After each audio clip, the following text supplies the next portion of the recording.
বাংলার বুকে যেন এক টুকরো রাজস্থান। আজকে আপনাদের ঘুরে দেখাবো পূর্ব বর্ধমান জেলায় অবস্থিত দিগনগর গ্রামে চাঁদনী জলটুঙ্গি।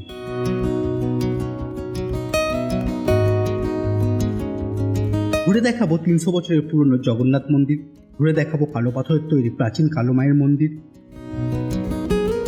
ঘুরে দেখাবো জলটুঙ্গি থেকে 5 কিলোমিটার দূরে অবস্থিত বাংলার ডোগরা গ্রাম।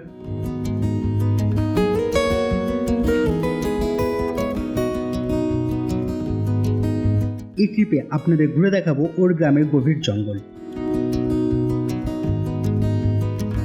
ঘুরে দেখাবো দ্বিতীয় বিশ্বযুদ্ধের সময়কালে তৈরি ব্রিটিশদের পরিত্যক্ত এয়ারপোর্ট। কিভাবে যাবেন, কোথায় থাকবেন ও কিভাবে ঘুরে দেখবেন সবটাই দেখাবো পরবর্তী ভিডিওতে। সম্পূর্ণ ভিডিওটি দেখতে চাইলে অবশ্যই চ্যানেলটি সাবস্ক্রাইব করে সাথে থেকে পাশে থাকবেন।